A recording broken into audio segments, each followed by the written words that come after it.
It's on here now. The goalkeeper's beat, and South Africa have done Shagger Sport 2010. ሰላም ጤና ይስጥልን እንደምን አላችሁ የተከበራችሁና የተወደዳችሁ የሸገር ስፖርት ዊዝ አበበ ግደይ የዩቲዩብ ቻናል ቤተሰቦቻችን በያላችሁበት እጅግ አስደሳች ጊዜን እያሳለፋችሁ እንደሆነ ተስፋ እናደርጋለን። መልካሙን ሁሉም ለናንተ እንመኛለን። ታዲያ ይህንን ሸገር ስፖርት ዊዝ አበበ ግደይ የሚለውን የዩቲዩብ ቻናላችንን ሰብስክራይብ አድርጉት፣ የደውል ምልክቱን ተጫኑትና አዳዲስ ፕሮግራሞችን ስንለቅ መልእክት ይድረሳችሁ። ላይክ በማድረግ እንዲሁም ደግሞ ሊንኩን ለሌሎች በማጋራት በተከታዮች ቁጥር እንድንበዛ የምንሰራቸው ፕሮግራሞችም ብዙ ሰዎች ጋር እንዲደርስ የምታደርጉትን ጥረት አጠናክራችሁ ቀጥሉ እንላለን። እስካሁን ላደረጋችሁልን ድጋፍ፣ እገዛ እና እኛን ለማንቃት ለሄዳችሁት ርቀት በሙሉ ምስጋናችን ትልቅ ነው። በጣም እጅግ በጣም አድርገን እናመሰግናለን። የዛሬውን ጨዋታ ውጤት እስቲ ገምቱት። እስቲ ገሌ 3 ገሌ 1 በሉ። ምንድነው ለእናንተ ፊልም የምታረጉት? በምን አይነት ውጤት፣ በማን ድል አድራጊነት፣ በማን የዩሮፓ ሊግ ሻምፒዮን መባል የዛሬው ጨዋታ ያበቃል ነው እንግዲህ ጥያቄው። በጣም ትልቅ ጨዋታ ነው። ሰዎች፣ ኳስ ወዳጆች፣ ሰዎች፣ የማንቸስተር ዩናይትድ ደጋፊዎች ጨዋታውን በተለየ ድባብ የማየት ዝግጅት ማድረግ ከጀመሩ ቆይተዋል። አሰልጣኛቸው ሩበን አሞሪም ባለፉት ጥቂት ሳምንታት ከዚህ በፊቱ ለየት ባለ በቀን ከ14 ሰዓት በላይ እየሰራ ነው አሉ። ጠዋት 1 ሰዓት ካሪንግተን ይደርሳል። እዛም ረጅም ጊዜ እዛ ያጠፋል። ለማንቸስተር ዩናይትድ የዛሬውን ጨዋታ በድል ማጠናቀቅ ማለት ምን ማለት እንደሆነ ያውቀዋል። እንዳልኩሽ ያውቀዋል፣ ገብቶታል። ያን ጊዜ ስናወራ ነው ይሄኛው እንደዚህ ቢሆንም ባይሆንም ምናምን አይነት አስተያየት ሲሰጥ ነው በፍጹም ዩሮፓ ሊግንማ ማሸነፍ ለማንቸስተር ዩናይትድ ትርጉሙ ብዙ ነው ስንል እንደነበረው አሁን አሞሪምም በዛ አይነት የማንቸስተር ዩናይትድ ደጋፊዎችን በዛው አይነት ሁሉም በዛ አይነት መንገድ ነገሮችን ይጠብቃል። ድል ማድረግ፣ ቻምፒዮንስ ሊግ መግባት፣ ባለው ጥቂት የገንዘብ አቅምም ቢሆን በቻምፒዮንስ ሊግ የሚወዳደረውን ማንቸስተር ዩናይትድን የመቀላቀል ፍላጎት የሚፈጠርባቸውን ተጫዋቾች ወደ ዩናይትድ ቀላቅሎ ማንቸስተር ዩናይትድ በዚህ የውድድር ዓመት የተቸገረው መቸገር የመጨረሻ ችግሩ እንዲሆን የማድረግ ጥረት ያደርጋል ተብሎ ይጠበቃል። ተዘጋጅተዋል። በጣም ጥሩ የሚባሉ ዜናዎችም አሉ በማንቸስተር ዩናይትድ ካምፕ። ለምሳሌ ማንቸስተር ዩናይትድ በዛሬ የምሽት 4 ሰዓት ጨዋታ ላይ የሚጠቀማቸውን ተጫዋቾች ዝርዝር ይፋ ሲያደርግ የጆሹዋ ዚርክዚ እዛ ውስጥ መካተት፣ ዲየጎ ዳሎ እዛ ውስጥ ያለበት መሆን እንደ በጎ ዜና ከታዩት ናቸው። ሌኒ ዮሮ እዚህ ውስጥ እንደገና ተካቷል። ስለዚህ በማንቸስተር ዩናይትድ በኩል ከጉዳት አንጻር የማቲያስ ደሊች ከጨዋታው ውጪ መሆን ካልሆነ በስተቀረ የሌሎቹ ተጫዋቾች ወደ ጨዋታ መመለስ የማንቸስተር ዩናይትድ ደጋፊዎችን ዋንጫውን የማንሳት ጉጉት፣ ዋንጫውን ለማሸነፍ የሰነቁትን ተስፋ ከፍ የማድረግ አቅም፣ ጉልበት አለው። ማንቸስተር ዩናይትድ ከቶተናም ዛሬ ምሽት 4 ሰዓት ላይ ጨዋታቸውን ያደርጋሉ። እንግዲህ የማንቸስተር ዩናይትድን ስም ስንጠራ የፕሪሚየር ሊግ ድክመቱ ወደ አእምሯቸው የሚመጣ ሰዎች አሉ፣ ቢኖሩም አይፈረድም። ነገር ግን ማንቸስተር ዩናይትድ በዩሮፓ ሊግ ለዛሬ ምሽቱ የዋንጫ ጨዋታ ሲበቃ መንገዱ እንዴት ነበር? ሂደቱ ስለ ማንቸስተር ዩናይትድ የዩሮፓ ሊግ ፋይናሊስት መሆን ምን ይነግረናል? ምን ያስረዳናል? እያል የተወሰኑ መነጋገሪያ ነጥቦችን መዘን በእያንዳንዳቸው ላይ ሀሳብ እየተለዋወጠን የመጀመሪያውን ምዕራፍ ብንሄድበት ጥሩ ይመስለኛል። ማንቸስተር ዩናይትድ እንዴት ለፍጻሜ ደረሰ?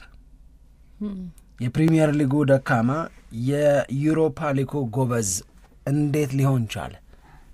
ሂደቱ መንገዱ ምንድነው የሚያሳየው የሚለውን እስቲ ሐሳብ ካንቺን ጀምርና ያው ብዙ ጉዳዮች አሉት ነው ልክ ነው በጣም የተለያየ ነው የማንቸስተር ዩናይትድ የውድድር ዓመት ብለን ተናግረናል በተደጋጋሚ በፕሪሚየር ሊጉና በዩሮፓ ሊግ ያስመዘገበው ውጤት ለንጽጽርም የሚበቃ አይደለም በየፕሪሚየር ሊጉ በጣም የተዳከመ የውድድር ዓመት ነው የዩሮፓ ሊጉ ደግሞ የተለየ ነገር የተመለከትንበት ነው እና የዩሮፓ ሊግን በጥንካሬ ተጉዞ ነው እዚህ የደረሰው አስገራሚ ነገሮች ነበሩት በፕሪሚየር ሊጉ ላይ ሊተገብራቸው ያልቻሉ ግን ደግሞ በዩሮፓ ሊግ ላይ የተገበራቸው በጣም አስገራሚ ነገሮች እንዳሉ እናውቃለን እና በስካሁኑ ሂደቱ በዚህ በዩሮፓ ሊግ ላይ አለመሸነፉን ተከትሎ እንዴት ያለ አስገራሚ ነገሮች ነው የተመዘገቡት የማንቸስተር ዩናይትድ ጉዞ ላይ የሚለውን በስንመለከት መጀመሪያ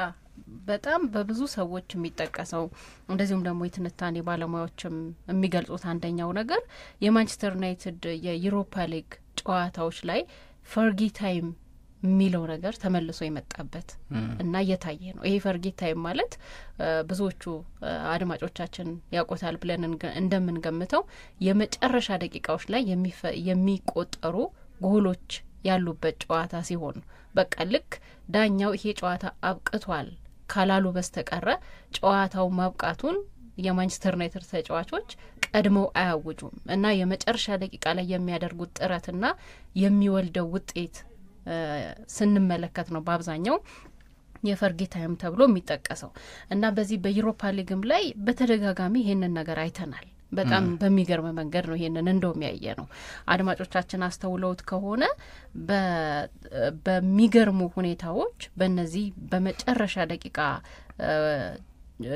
በመጨረሻ ደቂቃዎች ላይ ማንቸስተር ዩናይትድ 10 ጎሎች አስቆጥሯል በጨዋታዎች ላይ ማለት ነው የመጨረሻ ደቂቃ ማለት በቃ ከ87ኛ ደቂቃ በኋላ እስከ ተጨመሩ ደቂቃዎች ድረስ ማለት ነው ከነጭማሪዎቹ ማለት ነውና የትኞቹ ነበሩ የሚለውን እንደው በመጠኑ ለማስታወስ ብንሞክር አንደኛ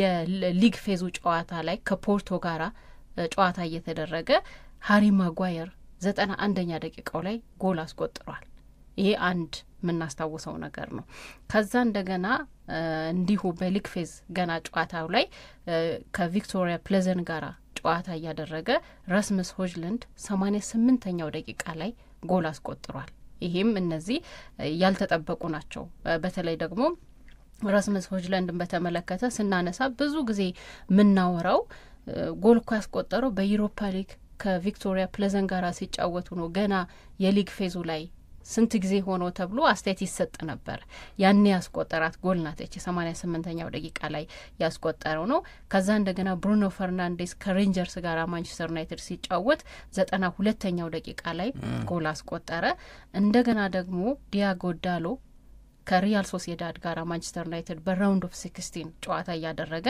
91ኛው ደቂቃ ላይ ጎል አስቆጠረ ጆሹዋ ዚርክዚ ከሊዮን ጋራ ይሄም የቅርብ ጊዜ ትዝታችን ነው ኳርተር ፋይናል ላይ ነው 88ኛው ደቂቃ ላይ ጎል ያስቆጠረበት ነው ኮቢ ማይኖ እንደገና ደግሞ ሃሪ ማጓየር በዚሁ ከሊዮን ጋራ በተደረገው ጨዋታ ላይ በ120 እና በ121ኛው ደቂቃ ጎል ያስቆጠሩበትና ብዙ ድራማዊ ክስተት የነበረበት ብዙ የተነጋገርንበት ጨዋታ ነው ከዛ ከአትሌቲክ ክለብ ጋራ ራስመስ ሆጅለንድ 85ኛው ደቂቃ ላይ ጎል አስቆጠረ እንደገና በመልሱ ጨዋታ ደግሞ ከአትሌቲክ ክለብ ጋራ መሰን ማውንት 91ኛው ደቂቃ ላይ ጎል አስቆጠረ እና ይሄ በጣም የሚገርም ተብሎ ነው አሁን እየተዘረዘረ የሚገኘው ይሄንን በፕሪሚየር ሊጉ ላይ ብትፈልግ ማንቸስተር ዩናይትድ ሲያከናውነው አታገኘው በዩሮፓ ሊጉ ላይ ግን አንድ አይደለም ሁለት አይደለም በተደጋጋሚ እነዚህ የመጨረሻ ደቂቃ ጎሎች ማንቸስተር ዩናይትድ አስቆጥሮ ወሳኝ የሚባሉ ድሎችን ያስመዘገበበት ነው ቀደም እንዳልኩት እነዚህ ጨዋታዎች እነዚህ ጎሎች እንደውም በአብዛኛው ሲጠቃለል በመጨረሻ 5 ደቂቃዎች ውስጥ የተገኙ 10 ጎሎች ናቸው በተለያዩ ጨዋታዎች ላይ ማለት ነው እና የመጨረሻዎቹ 5 ደቂቃዎችን ማንቸስተር ዩናይትድ ለውጤት ለስኬት እንዴት እንደተጠቀመበት አንድ ምንመለከተው ነገር ነው ከዛ በተጨማሪ ደግሞ ከነማን ነው ይህንን ጎል ሲያገኘው ሚለውን ደግሞ ስትመለከት ከአንድ ወይ ከሁለት ተጫዋች አይደለም። ዲፈረንስ ሶርሶች ያው ከተለያዩ ተጫዋቾች ነው። ቀደም እንዳልኩት ከሃሪ ማጓየር፣ ከራስመስ ሆይሉንድ፣ ከብሩኖ ፈርናንዴዝ፣ ከዳሎ፣ ከጆሹዋ ዚርክዚ፣ ከኮቢ ማይኖ የተገኙ ከሜሰን ማውንት አጠቃላይ 7 ተጫዋቾች ናቸው እነዚህን ጎሎች ያስቆጠሩትና ይህም አንድ የተለየ መንገድ ነው የማንቸስተር ዩናይትድ የዩሮፓ ሊግ ጉዞ ላይ ያጋጠመና እዚህ ዋንጫ ላይ የዋንጫ ጨዋታ ላይ እንዲደርስ ካደረጉ ምክንያቶች መካከል በዋናነት መጠቀስ የሚገባው ይመስለኛል። እና አንደኛው ልዩ መልኩ የዩሮፓ ሊግ ጉዞ ላይ ማንቸስተር ዩናይትድ በዚህ መንገድ መቀመጥ ይኖርበታል ብዬ ነው የማስበው። ይሄንን እንዴት እንረዳው ነው። ይሄ ፋክቱ ነው ማለት ማንቸስተር ዩናይትድ በዩሮፓ ሊግ ተጋጣሚዎቹ ላይ ካገባቸው 30 ምናምን ጎሎች ውስጥ 10 ያህሉ በመጨረሻዎቹ ደቂቃዎች ማለትም ከ87ኛ ደቂቃ በኋላ የተቆጠሩ ናቸው ነው። ይሄ በአንድ በኩል በጥንካሬ ሊዮካልሽ ይሄ የኔቨር ሴድ አቲቲዩድን ያሳያል። ያ ማለት ጨዋታው ሳያበቃ በፊት ተስፋ መቁረጥ፣ ጨዋታው ሳያበቃ በፊት እንዳለቀ ቆጥሮ ለተጋጣሚ እጅ መስጠት ምናምን የሚባሉት ነገሮች የሉም። ይሄ ስላልነበረ እና እንደነዛ ያሉ አጋጣሚዎች በመደጋገማቸው ምክንያት አይደለም። የመጨረሻዎቹ ደቂቃዎች ላይ ሲመጣ የፈርጊ ታይም ይላል ማንቸስተር ዩናይትድ የሚጫወት ከሆነ ይሄ ማለት አሌክስ ፈርጉሰን እስከ መጨረሻው ተጫዋቾቻቸው የሚችሉትን እንዲያደርጉ ስለሚያዘጋጇቸው የሚችሉትን እንዲያደርጉ የተዘጋጁት እነዚህ የማንቸስተር ዩናይትድ ተጫዋቾች በእነዛ ደቂቃዎች ላይ ይፍጨረጨራሉ እንጂ ተስፋ ቆርጠው አንገት አያቀረቅሩ። እናም ደግሞ የሚችሉትን ስለሚያደርጉ ጎል ያስቆጥራሉ ነው። አሁን ይሄንን የፈርጊ ታይም እያሉ ማንቸስተር ዩናይትድ በተጫወቱ ቁጥር ፈርጉሰን በሌሉበት መጥቀስ ትክክል አይደለም። ለዛ አይመስልሽም? ከሊዮን ጋር ሲጫወቱ ከዛ በኋላም በነበሩት ሌሎች ጨዋታዎች ላይ አሞሪም ታይም መባል እኮ ጀምሯል። አሁን የአሞሪም ቡድን ነው ማንቸስተር ዩናይትድ። አሞሪም ነው ተጫዋቾቹን እያዘጋጀ ያለው። እሱ ይዞት ነው በዩሮፓ ሊግ ላይ ማንቸስተር ዩናይትድ እንዲህ ባሉ የመጨረሻ ደቂቃዎች ላይ ማንቸስተር ዩናይትድ የሽንፈት ውጤትን እየቀለበሰ አቻ ሊወጣ የነበረውን እያሸነፈ እየተመራ የነበረውን ደግሞ አቻ እየወጣ በዩሮፓ ሊግ ምንም ሳይሸነፍ ለዛሬው ምሽት ዋንጫ ጨዋታ የደረሰው። ስለዚህ ይሄ በዚህ መንገድ ስትመለከቸው እንደ ጥንካሬ ሊነሳ የሚችል ነው። የሚመረጥ ነው ወይ ካልሽኝ ግን ከባድ ነው ለመምረጥ። ምክንያቱም ማንቸስተር ዩናይትድ አንድ ባለቁ ደቂቃዎች ላይ የሚያመጣው ውጤት የመጨረሻ ደስታ ሲሆን የደስታውን መጠን በጣም ከፍ ያደርገዋል። ለምሳሌ አትሌቲክ ቢልባውን ካሸነፈበት መንገድና ሊዮንን ካሸነፈበት መንገድ የቱ ነው ትዝታው ነው የሚቀጥለው? ሊዮንን ያሸነፈበት መንገድ ነው። ምክንያቱም በጣም ብዙ የስሜቱ ጣውረድ ስለነበረው በዛ ሁሉ የስሜቱ ጣውረድ ውስጥ አልፎ ማንቸስተር ዩናይትድ ሊዮንን 2-0 መራ፣ ማንቸስተር ዩናይትድ 4-2 ተመራ፣ ማንቸስተር ዩናይትድ 5-4 ነው ምናምን አሸነፍ። ይሄ ከባድ እኮ ነው፣ በጣም ከባድ። እነዛ የሊዮን መደዳውን 4 ጎሎች ማስቆጠር ለማንቸስተር ዩናይትድ ደጋፊ ምን አይነት ስሜት ውስጥ ሊከት የሚችል የማንቸስተር ዩናይትድ ደጋፊን ተስፋ ለማስቆረጥ ጫፍ የሚያደርስ የሄዱ ተጫዋቾች የሄዱ ደጋፊዎችም እኮ አሉ። ስቴዲየሙን ጥለው መውጣት የጀመረዋል። እንደውም አሞሪም በጋዜጣዊ መግለጫው ላይ ይሄን ጨዋታ ሳያልቅ በፊት ተስፋ ቆርጠው ለሄዱ ደጋፊዎች አዘንኩላቸዋል። ከዛ በኋላ ነው ቅድም እንደጠቀስሽው የነ ሃሪ ማጓየር ጎል የመጣው። ስለዚህ የነ ሃሪ ማጓየር ጎል መጥቶ በዛ ደቂቃ ላይ ሊዮን አንገት ሲደፋ ማንቸስተር ዩናይትድ ድል ሲያደርግ ስታየው በቃ ድሉ እድሜ ልክ ለመርሳት በጣም የሚያስቸግር ነው። በጣም የሚያስቸግር ነው የሚሆነው በጣም። ግን ይህንን ደግሞ ስታነሽው ፒክ ያረጋል እንጂ የደስታሽ ስሜት የምትመርጩ መንገድ ነው ወይ? አስተማማኝ ድል 60ኛው ደቂቃ ላይ 70ኛው ደቂቃ ላይ ወይም እስከ 75 ደቂቃ ድረስ ማስመዝገብ ብትችይና ለደጋፊዎች እፎይታ ብትሰጪ ነው ደስ የሚለው አይደል? ግን በሌላ መንገድ ማንቸስተር ዩናይትድ አርሊ ኮንሲድ ያደርጋል። አንዱ ችግሩ እሱ ነው። ሁለተኛው ተሟሙቶ ያቺ የገባችበትን ጎል ደግሞ ሪቨርስ ለማድረግ ጥረት ያደርጋል። ይሄ ሁሌ ይሳካል ወይ ብዬ ስጠይቅ ደግሞ የለም የማንቸስተር ዩናይትድን ስጋት የሞላው ድል ብዬ እንድጠራው ደግሞ እገደዳለሁ። ይሄ በላስ ሚኒት ጎል ተማምነሽ አሁን ለምሳሌ ባርሴሎና እኮ አቺቭ አረገ። ባርሴሎና እኮ ይገባበታል በደንብ እየመሩት እኮ ነው የሚያሸንፋቸው። 2-0 ይመራው የነበረውን ሪያል ማድሪድ ነው 5 የሚያገባው። 2-0 ይመራው የነበረውን ሪያል ማድሪድ 4 ያገባል በሌላ ውድድር ላይ ደግሞ ሴልታ ቪጎ የሚመጣና ባርሴሎና ነው 2 አገባበት ስትይ 5-3 ያልቃል ጨዋታ።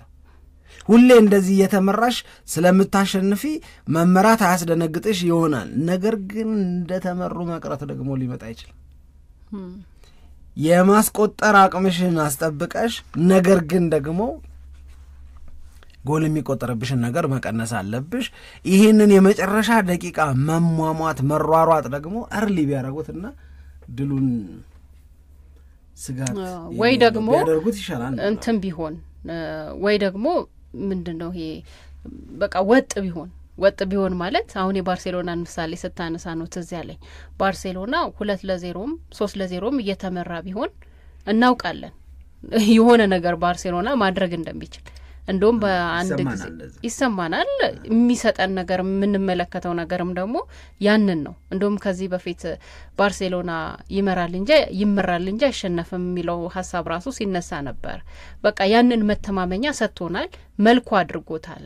እና አሁን ወጥ በሆነ መንገድ ማንቸስተር ዩናይትድ እኮ ቢመራም የመጨረሻ ደቂቃዎች ላይ ግን ወይንም ደግሞ ጨዋታው ከማለቆ በፊት ማድረግ የሚችለውን ነገር በሙሉ ስለሚያደርግ አሸንፎ ሊወጣ ይችላል የሚለውን መተማመን አብሮ የሰጠን ቢሆን ኖሮ እንደ መልክ ልንወስደው እንችላለን የሆነ ነገር ያደርጋል ብለን።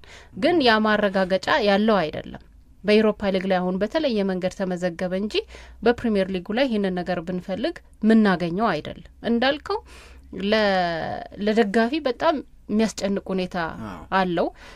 ለእግር ኳስ ተመልካች ለገለልተኛ ደግሞ ከሆነ የሆነ ጊዜ ላይ ሲመጣ የሆነ የእግር ኳስን ውበት የሚያጎላበት የበለጠ ጨዋታውን እንድንወደው የሚያደርግበት አጋጣሚ ሊፈጠር ይችላል። ይሄ ግን ገለልተኛ ስትሆን ነው። ደጋፊ ሆነ የማንቸስተር ዩናይትድ ተጫዋች ሆነ ስትመለከተው ግን ሁኔታው አንተ እንዳልከው ጊዜ ያለኝ ወይም ደግሞ መጨረሻ ደቂቃ ላይ የሆነ ነገር ላደርግ እችላለሁ ብለህ ስትዘናጋ ደቂቃው ሊያልቅ የሚችልበትም እድል ሊፈጠር ይችላል። ግን ሌላው ግን አብሮ የሚነሳው ነገር ምንድነው መሰለሽ? አሁን 10 ጎሎችን በዩሮፓ ሊግ ላይ ያስቆጠረው ማንቸስተር ዩናይትድ የማንቸስተር ዩናይትድን በዩሮፓ ሊግ ተገድበን በዩሮፓ ሊግ ብቃቱ ተገድበን እንየው ካልን እነዚህ 10 ጎል ያስቆጠረባቸው ወይም ማንቸስተር ዩናይትድን እስካሁን ባደረጋቸው የዩሮፓ ሊግ ጨዋታዎች ማሸነፍ ያልቻሉት የተለያዩ ሀገራት ክለቦች ናቸው። መንገዱ ላይ ሌላን የእንግሊዝ ክለብ አልገጠመም። የማንቸስተር ዩናይትድ የፕሪሚየር ሊግ ድክመት ለምንድን ነው በዩሮፓ ሊግ ያልተደገመው? ወይም የማንቸስተር ዩናይትድ የዩሮፓ ሊግ ጉብዝና ለምን ፕሪሚየር ሊጉ ላይ አልተገለጠም የሚል ጥያቄ እኮ ያላቸው ሰዎች አሉ። ለፕሪሚየር ሊጉ ጨዋታ ለምን እንደ ዩሮፓ ሊጉ አይጎብዝም ነው እያሉሽ ያሉት። ወይም ዩሮፓ ሊጉ ላይ ደግሞ በቃ ቡድኑ ደካማ ከሆነ ያን ድክመት ለምን አላየነውም ዩሮፓ ሊግ ላይ ብለው ነው የሚጠይቁት። አንዳንድ ሰዎች የሚያነሱት የማንቸስተር ዩናይትድ የዩሮፓ ሊግ ተጋጣሚዎች የእንግሊዝ ክለቦች አለመሆናቸውና የሌሎቹ ሀገራት ክለቦች አፕሮች ለማንቸስተር ዩናይትድና ለአሞሪም ሲስተም የተመቸና የተስማማ ስለሆነ ነው ይላሉ የራሳቸውን ምክንያት ሲያስቀምጡ። ስለዚህ ይሄ የእንግሊዝ ፕሪሚየር ሊግ ክለቦች ይዘውት የሚመጡት የጨዋታ መንገድ ለአሞሪም ሲስተም አስቸጋሪ የሚሆን ከሆነ የዛሬውን ጨዋታ እኮ የዩሮፓ ሊግ የዋንጫ ጨዋታ በይው እንጂ የፕሪሚየር ሊግ ጨዋታ እኮ ነው። በሁለት የፕሪሚየር ሊግ ክለቦች መካከል የሚደረግ ስለሆነ ሶዛት ይሄ የማንቸስተር ዩናይትድን የዛሬውን ምሽት ከባድ አስቸጋሪ ያደርግበታል ወይ? በእነዚህ ሰዎች ትንታኔ ነው የምነግር። የፕሪሚየር ሊጉ ክለቦች አፕሮች ለአሞሪም ስለማይመቸው በነገራችን ላይ ማንቸስተር ዩናይትድ እና አሞሪም አንድ ላይ ነው 25 ጨዋታ ነው የተጫወቱታል፣ 13ቱን የተሸነፈው እሱ። ስለዚህ እንደዚህ ያለው የፕሪሚየር ሊጉ ክለቦች ተጋጣሚዎቹ ሲሆኑ መክበድ ካለ እና ለዛ መፍትሄ ይዞ የማይመጣ ከሆነ በጣም አስቸጋሪ ነው የሚሆነው ዛሬ። ይሄ ላስት ሚኒት ምናምን ብለሽ የምትንቀባረሪበትም ነገር ላይኖር ይችላል። ምክንያቱም የፕሪሚየር ሊጉ ክለቦች አገንስት ማን ዩናይትድ ሲሆን እንዴት አፕሮች ማድረግ እንዳለባቸው እንዴት ውጤት ይዘው መውጣት እንዳለባቸው ያውቃሉ። ለዛ እኮ ነው በዘንድሮ የውድድር ዓመት ቶተንሃም 3 ጊዜ ማንቸስተር ዩናይትድን ያሸነፈው ብለው አርጊው ያደርጋል፣ ሀሳባቸውን ያስቀምጣሉ። ግን በዚህ ሀሳብ ደግሞ የማይስማሙ ሌሎች ሰዎች ደግሞ አሉ። እነዚህ ሰዎች ደግሞ የሚሉት ምንድነው? ልክ እኮ ናችሁ ይላሉ። ልክ ነው፣ ማንቸስተር ዩናይትድን ቶተንሃም ዘንድሮ 3 ጊዜ አሸንፎታል። ቁጥር የምናይ ከሆነ 3 ጊዜ ተጫወቱ፣ ቶተናም 3ቱንም ማሸነፈ የሚለውን የምናይ ከሆነ ግን እያንዳንዱን ጨዋታ በምልሰት ለማየት የምንገደድ ከሆነ ወይም እሱን በሙሉ ከግምት ውስጥ አስገብተን የምናነሳ ከሆነ ግን አትሸወዱ ይሉና ደግሞ ሊነግሩን የሚፈልጉት ነገር ቀየር ይላል። የማንቸስተር ዩናይትድ እና የቶተንሃም የከዚህ በፊት 3 ጨዋታዎች ማንቸስተር ዩናይትድ በ3ቱም ለመሸነፉ የየራሳቸው የየጨዋታዎቹ ምክንያቶች አሉት። በካራባው ካፕ እንዴት ተሸነፈ፣ በፕሪሚየር ሊግ ሲሸነፍ ምንድን ነበር የሆነው፣ አንደኛው እኮ በኤሪክ ቴን ሃግ ጊዜ የመጣ ሽንፈት ነው ምናምን ብለው ደግሞ ያስቀምጡና የአሁኑ የአሞሪ ማንቸስተር ዩናይትድ ለአሁኑ የአንጅ ፖስቴኮግሉ ቶተንሃም ምንም አትጠራጠሩ ነው የሚል 4ኛ ድል ማንቸስተር ዩናይትድ ላይ ለማስመዝገብ ለቶተንሃም በጣም ከባድ እንደሆነ ደግሞ እነዚህ ተነትናል።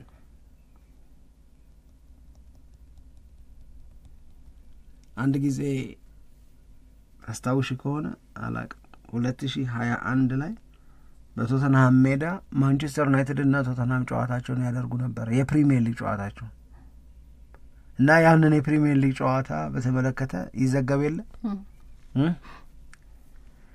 ባርሴሎናና ሪያል ማድሪድ ሲጫወቱ ምንድን ነው የሚባለው ጨዋታው? ኤል ክላሲኮ እየተባለ በቃ ወሬው ሁሉ ይሆናል።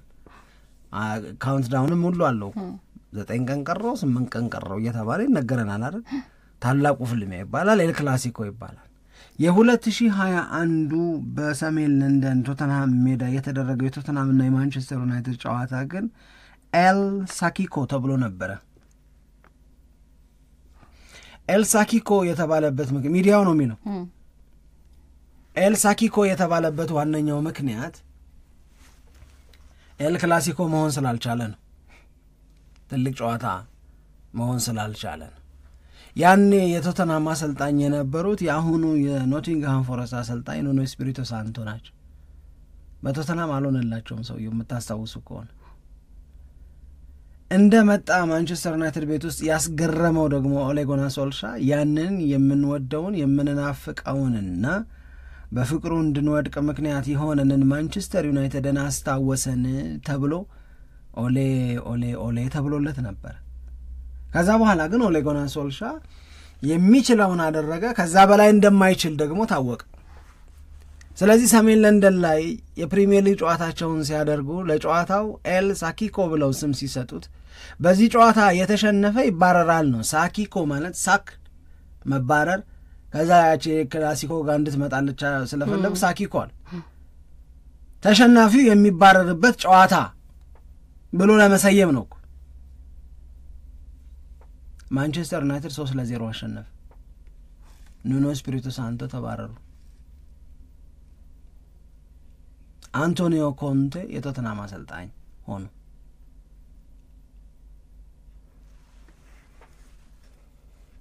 የዛሬው ጨዋታ ኤል ሳኪኮ ነው ወይስ ምንድነው ላንቺ?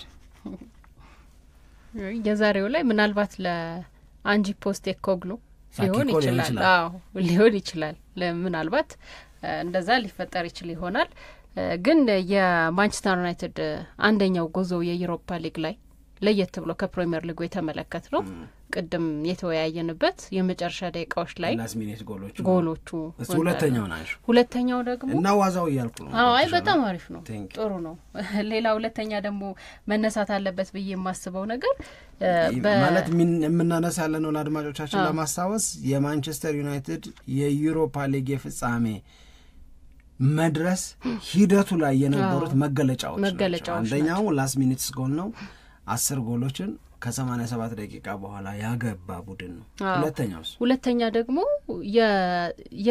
የተቀናጀ ወይንም በጣም መልካም የሚባል የማጥቃት እንቅስቃሴ እና ጎሎች በዩሮፓ ሊግ ላይ ተመልክተናል። ይህንን በጣም የአጭር ጊዜ ትውስታችን ስለሆነ ያለፉትን 2 ጨዋታዎች መመልከት በቂ ነው ብዬ ነው ማስበው። ከአትሌቲክና እንደዚሁም ደግሞ ከሊዮን ጋር ያደረጋቸው ጨዋታዎች በሁለቱ ጨዋታዎች ላይ ማንቸስተር ዩናይትድ በአጠቃላይ 14 ጎሎችን ያስቆጠረበት ነው። ይሄ አሁን ለ2 ጨዋታ ሲሆን እና ለማንቸስተር ዩናይትድ ሲሆን በጣም የተለየ ነው። ምክንያቱም በፕሪሚየር ሊጉ ላይ አንድ ትልቁ ደካማ ጎኑ ማንቸስተር ዩናይትድ ጎል የማስቆጠር እድሎችን አለመጠቀም ነው ወይም ጎል አያስቆጠርም ነው። በዩሮፓ ሊግ ላይ ደግሞ በተለይ የሊዮንና የአትሌቲክን ጨዋታ የምናስታውስ ከሆነ 14 ጎሎች ማንቸስተር ዩናይትድ ያስቆጠረበት ነው። ይህም አንድ ለየት ያለ ነገር ነውና ለፍጻሜ ለመድረሱ አንድ ትልቅ አስተዋጽኦ ያበረከተ መሆኑን ማንሳት ይቻላል። እንደገና ትንሽ ወደ ኋላም ደግሞ ሳባ አድርገን እንመልከተው ከተባለ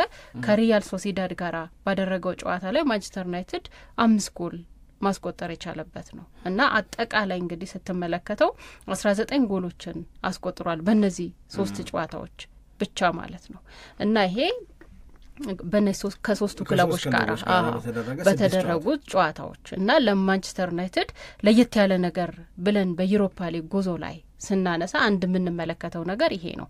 እንደገና በዚሁ በዩሮፓ ሊግ ላይ የማንቸስተር ዩናይትድ ጎል የማስቆጠር ብቃት እንደዚሁም ደግሞ በ90 ደቂቃ ላይ የሚመዘገበው ኤክስፔክትድ ጎል የሚባለው ምን ያክል ነው የሚለውም በደንብ በትንታኔ ሀሳብ ቀርቦበታል። በኦፕታ በኩል የተሰሩ የቁጥር መረጃዎችም ወጥተዋል። አንደኛ በ90 ደቂቃ ውስጥ የማንቸስተር ዩናይትድ ኤክስጂ 2.24 ነው ተብሏል።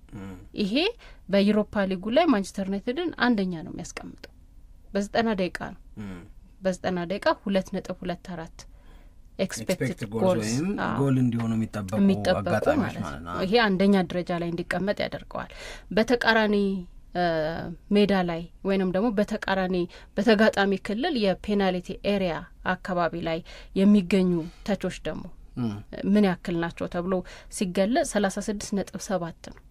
ይህም አንደኛ ደረጃ ላይ ነው ማንቸስተር ዩናይትድ እንዲቀመጥ ነው። በተቃራኒ የግብ ክልል ውስጥ የሚነኩ ኳሶች በተቃራኒ ሜዳ ላይ በቃ የሚገኙ እዛ ላይ ማንቸስተር ዩናይትድ የሚነካቸው ኳሶች በጣም ብዙ ናቸው። 36.7 ነው። እንደገና ደግሞ የሴት ፒስ ጎሎችም አሉ። አሁን ማንቸስተር ዩናይትድ የቆሙ ኳሶችን እዚህ ላይ ማንቸስተር ዩናይትድ በጣም ይተቻል። እንደውም አሞሪም ወደ ማንቸስተር ዩናይትድ እንደመጡ ከሰጡት አስተያየት መካከል ማስታውሰው ማንቸስተር ዩናይትድ የቆሙ ኳሶችን በመከላከል ረገድ በጣም በከፍተኛ ደረጃ ክፍተት እንዳለበት እናውቃለን እና እዛ ላይ መስራት አለብን ብለው ተናግረው ነበር። ያኔ እንደውም በተከታታይ ከኮርና ጎሎች ተቆጥረው ነበረ። ኦናናም ላይም አልታይ ላይም በቀጥታ እንደዛ ያንን ነገር እናስታውሳለን። ግን በዚህ በዩሮፓ ሊግ ላይ ደግሞ ማንቸስተር ዩናይትድ 7 አካባቢ ከቆሙ ኳሶች ጎል አስቆጥሯል። ይህም አንደኛ ደረጃ ላይ እንዲቀመጥ የሚያደርገው ነው።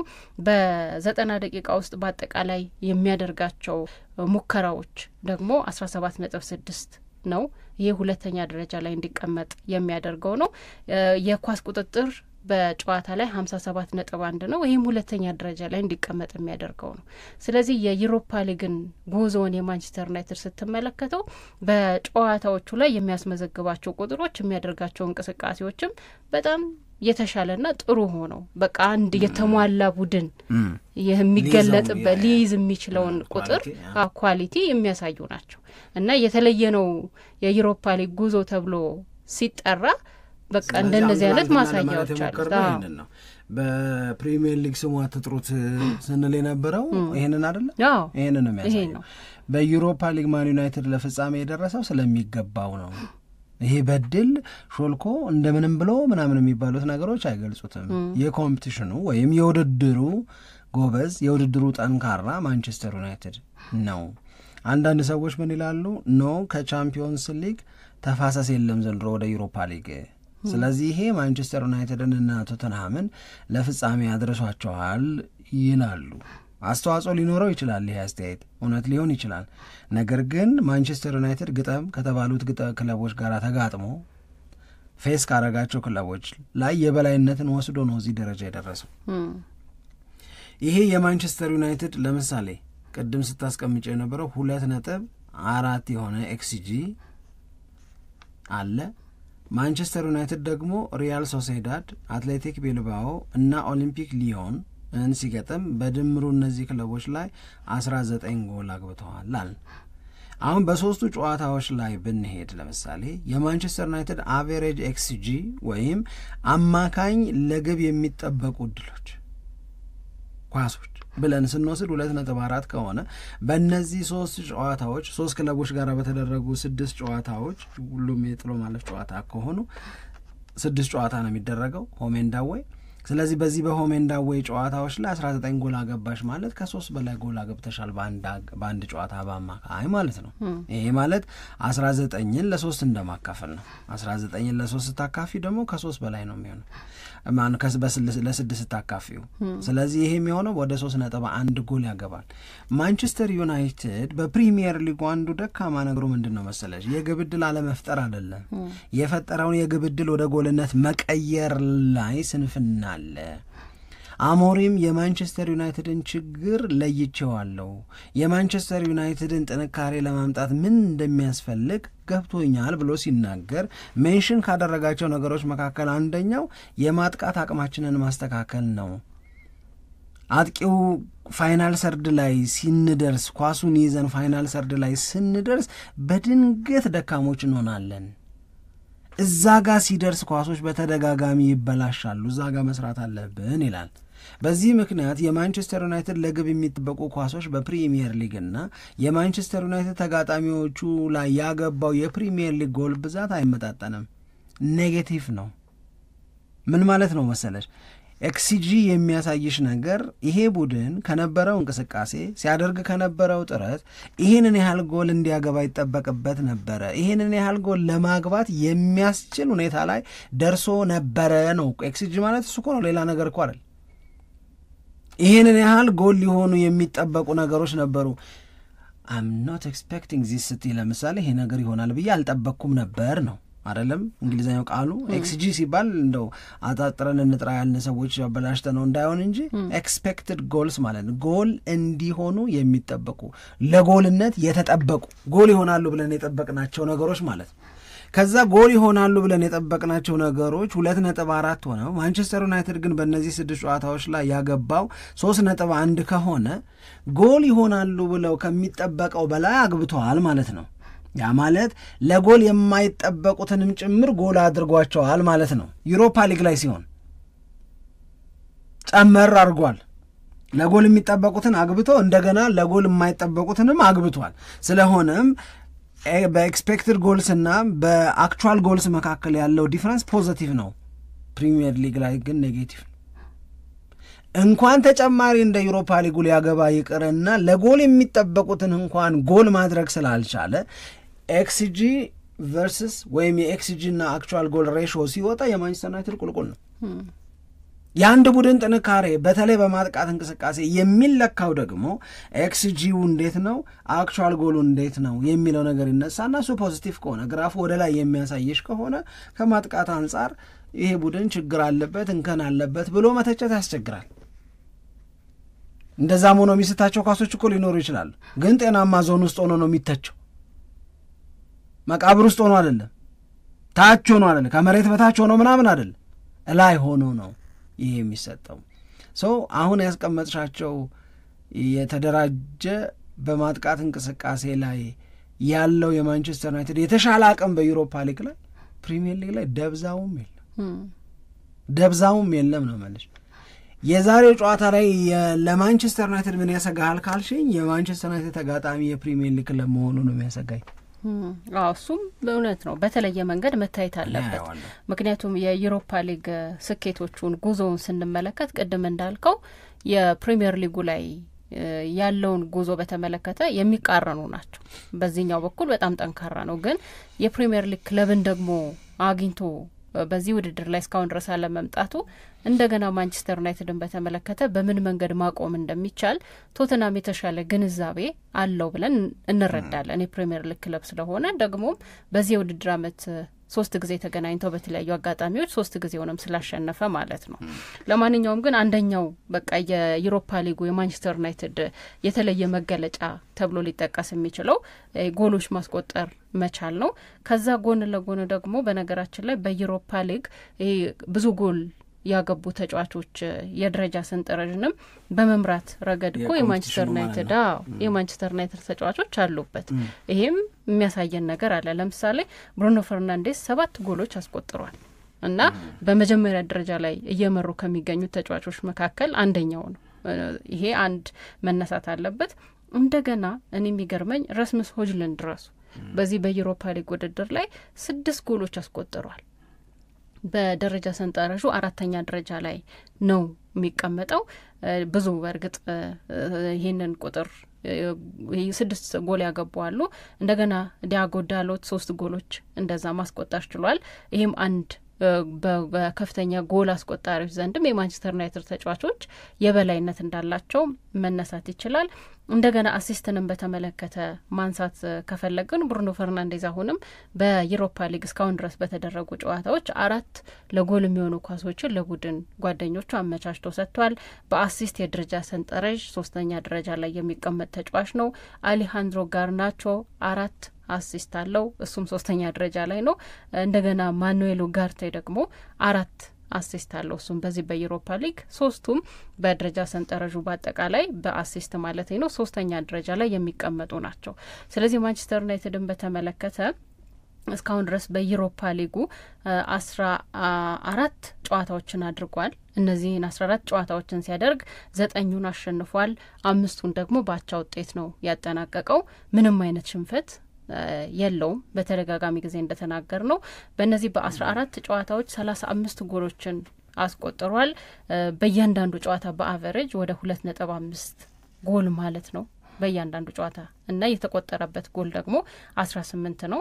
ግን እዚህ ላይ ያው ማንቸስተር ዩናይትድ ጎል የሚቆጠርበታል የሚለውንም እንድታይ ያደርጋል። በአቨሬጅ እንመልከተው ከተባለ በ14 ጨዋታ በእያንዳንዱ ጨዋታ ላይ 1.29 ጎል የሚያስተናግድ ነው ማለት ነው። 3 ጨዋታ ነው በክሊንሺት መጨረስ የቻለው ከ14ቱ ማለት ነው። ስለዚህ ይሄ ማንቸስተር ዩናይትድ ላይ ጎል በዩሮፓ ሊግም ቢሆን ጎል ማስቆጠር ከባድ አይደለም የሚለውን እንድናይ ያደርገናል። በምትኩ መልስ መስጠት መቻሉ ስለተለየ ነው። በምትኩ ግን በዩሮፓ ሊግ ሲሆን ማንቸስተር ዩናይትድ ብዙ ጎሎችን ያስቆጥራል የሚለውንም አብሮ ማየት ይቻላል። አሁን ያነሳሹን አንድ ነጥብ ለማንሳት ለምሳሌ የማንቸስተር ዩናይትድ ተጫዋቾች በዩሮፓ ሊግ የኮከብ ግብ አግቢነት ፉክክር ላይ የቻርቱን ከፍተኛውን ቦታ እየያዙ ነው። የማንቸስተር ዩናይትድ ተጫዋቾች በዩሮፓ ሊግ ለጎል የሚሆኑ ኳሶችን የመስጠት ቁጥር ላይም እንደዚሁ የተሻለውን ቦታ እየያዙ ነው ብለሻል። አድማጮቻችንን ጠይቀን ወደ ሁለተኛው ክፍል እስክንመለስ ድረስ ብንጠብቃቸው ደስ የሚለኝ አንድ ጥያቄ አለ። እሺ፣ የማንቸስተር ዩናይትድ ተጫዋች በፕሪሚየር ሊጉ ኮከብ ግብ አግቢ ደረጃ የተሻለ የሚባለው የማንቸስተር ዩናይትድ ተጫዋች ስንተኛ ነው አሁን በዘንድሮው ውድድር ዓመት? እሺ፣ አሪፍ ጥያቄ ነው። በፕሪሚየር ሊግ አንደኛ ናቸው ያልሽ? እዚህ አንደኛ ናቸው፣ ሁለተኛ ናቸው፣ ተከታትለውም የራሳቸው ይዘውታል ምናምን አልሽ። ዩሮፓ ሊግ ላይ ምን ያህል ዲፍረንት ቲም እንደሆነ እንዲረዱት ነው ይሄንን ጥያቄ ስናነሳ። በፕሪሚየር ሊጉ አንደኛ ደረጃ ላይ የተቀመጠው ኮከብ ግብ አግቢ መሐመድ ሳላ ነው፣ ሁለተኛ እንትና ነው ምናምን እያልን የምንመጣው ነገር አለ አይደል? የማንቸስተር ዩናይትድ ተጫዋች በፕሪሚየር ሊጉ የኮከብ ግብ አግቢ ደረጃ ስንተኛ ላይ የተቀመጠ ይመስላችኋል ነው? ሳላ፣ አይዛክ፣ ሃላንድ፣ ክሪስ ውድ፣ ብራያን ኢምቤሞ እያልን የምንሄደው እንዳለ ሆኖ ማንቸስተር ዩናይትድ ተጫዋች ላይ የምንደርሰው ስንተኛ ላይ ነው? እሺ፣ ይሄም አሪፍ ነው። በደንብ ንጽጽሩን ያሳያል። በደንብ እንዳልከው ነው። ብሩኖ ፈርናንዴስ 7 ጎል አግብቷል ስንል በ14 ጨዋታ ነው። ራስመስ ሆይሉንድም 6 ጎል አግብቷል እያልን ነው እና ብሩኖ ፈርናንዴዝ 7 ጎል ሲያገባ ያው ሌሎች 7 ጎል ያገባሉ፣ ግን አንደኛ ደረጃ ላይ ነው። የዛሬ ጨዋታ ላይ የሆነ ነገር የሚያደርግ ከሆነ በኮከብ ግብ አግቢነት የሚጨርስበት እድል አለ እና ይሄም በጥሩ መንገድ ለማነጻጸር ይመቻል ነው። አንድ የመጨረሻ ጉዳይ እንጨምርና ምንድን ነው የሚለየው የሚለውን ሌላ የማንቸስተር ዩናይትድ ተጫዋቾች በዩሮፓ ሊግ ላይ ደግሞ በጣም የተለየ ነገር ማሳየት መቻላቸውም አብሮ መነሳት አለበት። ለምሳሌ የማንቸስተር ዩናይትድ ተጫዋቾች በፕሪሚየር ሊጉ ላይ ተዳክመዋል፣ ምንድነው ይሄ ነገር እንደዚህ አይነት የሚሰሩት ምናምን ብለን የተናገርንበት አጋጣሚ ብዙ ነው። ለምን ብለን ጥያቄ ያቀረብንበት። በዩሮፓ ሊግ ላይ ሲሆን ደግሞ ሌላ መልካቸውን የገለጡበት ጥንካሬያቸውን ያሳዩበትንም ጨዋታዎች ተመልክተናል። ለምሳሌ ካዚሚሮ አንድ የሚነሳ ይመስለኛል። በእርግጥ የካዚሚሮ በዩሮፓ ሊግ ላይ ብቻ ተለይቶ መታየት አለበት ብዬን ያላምንም። ሪሰንትሊ በፕሪሚየር ሊጉ ላይ በጣም ጥሩ ተጫዋች በቃ የፕሪሚየር ሊጉ የመጨረሻ 2 ወራት አሁን የሚጠናቀቅበት ጊዜ አይደለ? የመጨረሻዎቹ 2 ወራት ላይ ካዚሚሮ የሚገርም ነገር ነው ለማንቸስተር ዩናይትድ እያደረገ የሚገኘው። ግን በዩሮፓ ሊግም ሲሆን ያንን ብቃቱን የበለጠ በማሳየት ልምዱንም በመጠቀም ማንቸስተር ዩናይትድ የዋንጫ ጨዋታ ላይ እንዲደርስ ትልቁን አስተዋጽኦ ካደረጉ ተጫዋቾች መካከል አንደኛው ተደርጎ መነሳት አለበት። ብዙ ሰዎች ካዚሚሮ ጨርሷል ብለው አስተያየት ሰጥተዋል። ያንን አስተያየት የሰጡበትን አጋጣሚ ያንን አስተያየት የሰጡበትን አጋጣሚ አንተች በትክክል ሜዳ ላይ መነሻ የነበረው አስተያየት ነው። እንዴት ጎበዝ ተጫዋች እንደሆነ ስለምናውቅ ከዛ ከጉብዝናው ጎድሎ ሲታይ ከእድሜውም ጋር አያይዘው ሰዎች አስተያየት ቢሰጡ የምትቀበለው ነገር ነው የታየም ነገር ስለሆነ፣ ግን በስተመጨረሻ ላይ ያመጣው ለውጥ ደግሞ ካዚሚሮ በጣም ትልቅ ችሎታውን እንደገና የገለጠበትና በሚፈለግበት ሰዓትም ለማንቸስተር ዩናይትድ አገልግሎቱን ያበረከተበት እንደሆነ መነሳት አለበት። ከዚህ በፊተኛም በፕሮግራማችን ላይ ስናነሳው ነበረ። ሩበን አሞሪም ራሱ ካዚሚሮን እንዴት መጠቀም እንዳለብኝ አሁን ገባኝ ብለው አስተያየት የሰጡበት ነው። ይሄ አንድ የካዚሚሮ ጉብዝና። የሃሪ ማጓየርም አብሮ ይታያል። የመጨረሻ ደቂቃ ጎሎቹ እነዚህ ተጫዋቾችም የተለየ ነገር ለማንቸስተር ዩናይትድ አበርክተዋል። እንደውም እዚሁ ፕሮግራማችን ላይ እኛ ካነሳ ነው መካከል አንተ የተናገርከው አንድ ነገር ነበር፣ አድማጮችም ያስታውሳሉ ብዬ ነው የምገምተው። ለማንቸስተር ዩናይትድ ከወጣቶቹ ተጫዋቾች በላይ 30 ዓመት የዘለሉ ተጫዋቾች ናቸው የተለየ አገልግሎት እየሰጡ በተለይ በዩሮፓ ሊግም ላይ ማንቸስተር ዩናይትድ ጨዋታዎችን አሸንፎ እንዲወጣ ትልቅ ምክንያት ሆነው የነበረው ብለን እኛም ማስተያየት ሰጥተን ነበርና እነዚህ ተጫዋቾች ለማንቸስተር ዩናይትድ የዋንጫ ጨዋታ ላይ መድረስ የነበራቸው አስተዋጽኦ በጣም ትልቅ ነውና በድጋሚ ተወለዱ ተብለው የሚጠቀሱ አይነት ተጫዋቾች ናቸው እነ ካዚሚሮ ብለውም ደግሞ አስተያየት የሰጡ ሰዎች ብዙ መሆናቸውን በዚሁ አጋጣሚ ማንሳት እንችላለን ብዬ ነው። በጣም አሪፍ ነጥቦች ናቸው የተነሱት። ሳምሪ ግን ያው ለማንቸስተር ዩናይትድ እና ለቶተንሃም ይሄን ጨዋታ በተወሰነ ደረጃ ምን ልዩ ያደርገዋል የሚለውን ተመልሰን ስንመጣ ብናነሳው ደግሞ ደስ ይለናል። የእናንተን ሀሳብ እናካትታለን። ዛሬ ነው ቀኑ። ማንቸስተር ዩናይትድ ከቶተንሃም ሳን ማሜስ ላይ ጨዋታቸውን ያደርጋሉ። ሳን ማሜስ ላይ የቅርብ ጊዜ ማንቸስተር ዩናይትድ ትዝታ መልካም ነው፣ አሸንፎ የተመለሰበት አትሌቲክ ቢልባውን። ዛሬስ አንጅ ፖስቴኮግሉ ዛሬ ቢሸነፉም ከቶተንሃም ጋር አይሰነብቱም የሚላቸው በስቷል። እውነት ነው ወይ? ከሆነስ ለምን? ከተጫዋቾች ጉዳት በዛሬው ጨዋታ ላይ በተለየ ሁኔታ ከሚጠበቁ ተጫዋቾች ማንነት ጋር በተያያዘ የተወሰኑ ነጥቦችን እናነሳለን። ግን ደግሞ የእናንተን የጨዋታ ግምት ዛሬ ማን ዩናይትድ ያሸንፋል ወይስ ቶተንሃም ነው? ውጤቱ ምንድን ነው ብላችሁ ተገምታላችሁ የሚለውን እየላካችሁልን ብትቆዩ በጣም ደስ ይለናል። አብራችሁን ስለነበራችሁ በድጋሚ በጣም እናመሰግናለን። ቀናችሁ ተባርኮ ይቀጥል። ኢትዮጵያ ለዘለዓለም ትኖር።